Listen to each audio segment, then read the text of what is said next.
Release नहीं हो रहे। अब इसके क्या क्या कॉज होते हैं? वैसे तो दोस्तों कॉजेज बहुत सारे हैं। यहाँ पर जो एंडोक्राइन ग्लैंड्स है वो फंक्शन प्रॉपरली नहीं कर रहे हैं। कुछ मेडिकल कंडीशंस होती है उसके कारण, कुछ हमारा लाइफस्टाइल हैबिट जो है उसके कारण, लाइफस्टाइल हैबिट तो आजकल 99% उसी के कारण इनबैलेंस होता है। इन्वायरमेंटल फैक्टर्स है, इन्वायरमेंटल फैक्टर्स को कुछ हद तक हम मैनेज कर सकते हैं, रोक नहीं सकते। कुछ स्ट्रेस ऐसे आते हैं जो हमको निरंतर एक ही चीज को बार बार प्रॉब्लम्स आ रहे हैं, तो इसका मतलब आपका जो है हार्मोन्स इम्बैलेंस हो रहा है।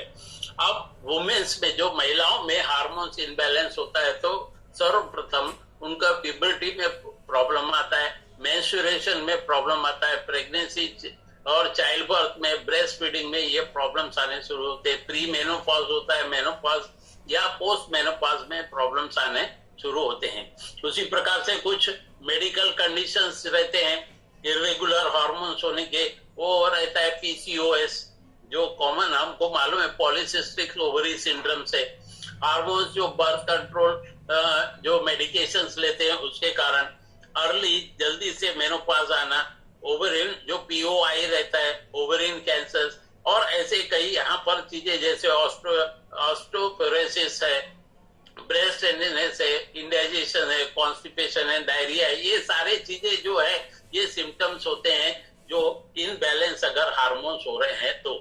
अब हार्मोन्स इनबैलेंस मैन में कब होता है? वो मैन में देखिए, मैन जब प्यूबर्टी में और एजिंग फैक्टर में प्रॉब्लम आता है, प्रोस्टेट कैंसर होता है, हाइपोगोनेरिया यानी कि टेस्टोस्टेरोन अगर उसका लो होता है, स्पर्म काउंट लो होता है, उस समय ये प्रॉब्लम्स आने शुरू होते हैं, जैसे हमारा मसल्स वीक होना, हमारा सेक्स ड्राइव जो वीक होना और हमारा हेयर का ग्रोथ रुकना, ब्रेस्ट टेंडरनेस, ऑस्टियोपोरोसिस, ये सारे प्रॉब्लम्स आना मैन में देखा जाता है।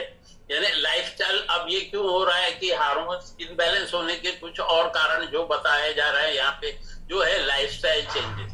तो लाइफस्टाइल चेंजेस तो दोस्तों डेफिनेटली हमारा है ही, क्योंकि हमारा हेल्दी बॉडी वेट अगर रहेगा, हम हमारे लाइफस्टाइल को प्रॉपर जिएंगे तो कई हार्मोन्स हमारे जो है इनबैलेंस जो है वो बैलेंस होंगे।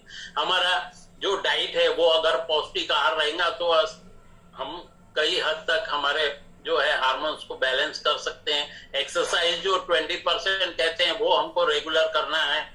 उसी प्रकार से हमारा जो हाइजीन रहता है वो हमको अच्छा रखना है, क्योंकि जैसे कि हमारे नेल्स जो है उसको बराबर कट करना है, नेचुरल ऑयल्स यूज करना है, हैंड वॉश करना है, फेस वॉश, नेक, ये सारी चीजें जो है प्रॉपर रूप से अगर हम करते हैं तो डेफिनेटली कुछ हद तक जो इनबैलेंस ऑफ हार्मोन्स है उससे बच सकते हैं। जो ट्रिगर फूड्स होते हैं और जो स्पाइसी फूड्स होते हैं, उन सारे चीजों को भी हमको जो है उसको अवॉइड करना है। हमारा जो स्ट्रेस अगर क्रॉनिक हो रहा है तो स्ट्रेस को मैनेज करना है। ये जो है योगा, मेडिटेशन और कुछ ऐसे जो हम community, good positive thinking community के साथ रहना, ये सारे चीजें अगर करते हैं दोस्तों तो कई हद तक हम हमारे जो इनबैलेंस जो हार्मोन्स है उनको बैलेंस होने में हम कुछ हद तक के निजात पा सकते हैं।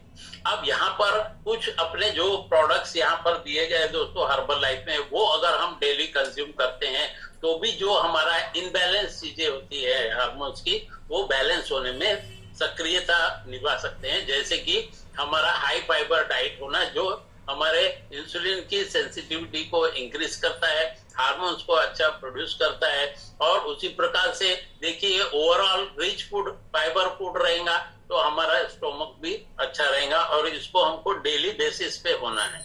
उसी प्रकार से हम यहाँ पर देखते हैं कि ग्रीन टी, जो हमारा ग्रीन टी एक्सट्रैक्ट होता है, कौन सा एफ्रेश, वो भी हमको प्रतिदिन लेना है। फार्मूला 1 जो है दोस्तों आप सभी को मालूम है बहुत ही उपयोगी है, हमारा ब्रेकफास्ट में लेना चाहिए। उसी प्रकार से प्रोटीन पाउडर और 24 रिबिल्ड स्ट्रेंथ, उसी प्रकार से हमको मल्टीविटामिन जो है माइक्रोन्यूट्रिएंट की अति आवश्यकता होती है, सिंपली प्रोबायोटिक लेना है हमको शेक में, सुबह और शाम को भी ले सकते हैं। ओमेगा 3 लेना है क्योंकि EPA DHA होता है। विटामिन डी कैल्शियम टेबलेट के साथ में मिक्स रहता है, इसलिए विटामिन डी लेना है।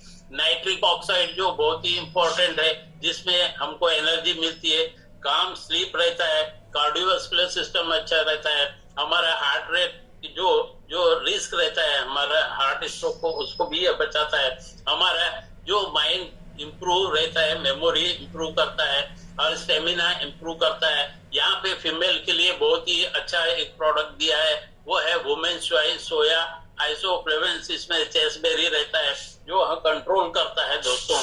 तो ये सारी चीजें